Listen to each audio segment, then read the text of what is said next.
సంవత్సరాల తరబడి ఎన్ని మందులు వాడినా మీ మోకాల నొప్పులు తగ్గట్లేదా? ప్రాణ పెయిన్ క్లినిక్ లో అత్యాధునిక చికిత్స. ఏపీ రాజకీయాల్లో మరో సంచలనం చోటు చేసుకోనుందా? వైసీపీ కోసం ప్రముఖ రాజకీయ వ్యూహకర్త ప్రశాంత్ కిషోర్ పనిచేయడానికి సిద్ధమవుతున్నారా? జగన్ అపాయింట్మెంట్ కోసం ప్రయత్నిస్తున్నారా అంటే అవుననే సమాధానం వినిపిస్తోంది. 2019 ఎన్నికల్లో వైసీపీ విజయం కోసం పనిచేసి ప్రశాంత్ కిషోర్ మరోసారి జగన్ తో జత కట్టడానికి సిద్ధమవుతున్నట్టు సమాచారం. ఈ మేరకు జగన్ అపాయింట్మెంట్ కోసం ప్రయత్నిస్తున్నట్టుగా తెలుస్తోంది. అయితే జగన్ మాత్రం నో చెప్తున్నట్టు వార్తలొస్తున్నాయి.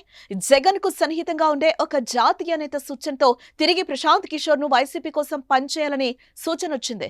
జగన్ వద్ద ఈ ప్రతిపాదన రాగా అందుకు జగన్ సుముఖంగా లేరని పార్టీ నేతల సమాచారం. ఈ సమయంలోనే నేరుగా జగన్ ను కలిసేందుకు ప్రశాంత్ కిషోర్ ప్రయత్నం చేస్తున్నట్టుగా వార్తలు వినిపించడం చర్చనీయాంశమైంది.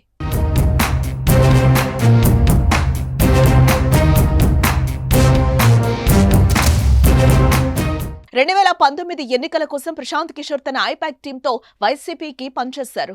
ఆ ఎన్నికల్లో వైసీపీ పార్టీ అఖండ విజయాన్ని నమోదు చేసింది. 151 సీట్లతో ప్రభంజనం సృష్టించింది. తర్వాత వైసీపీకి పీకే దూరమయ్యారు.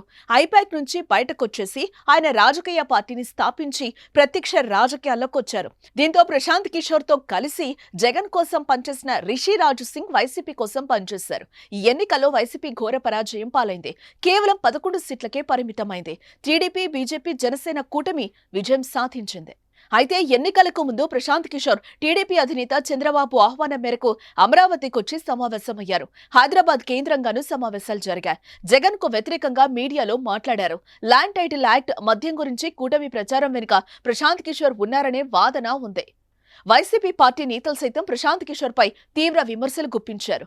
ఈ పరిణామాల నేపథ్యంలో మరోసారి ప్రశాంత్ కిషోర్ తో జగన్ జట్టు కట్టడానికి ఇష్టంగా లేరని తెలుస్తోంది.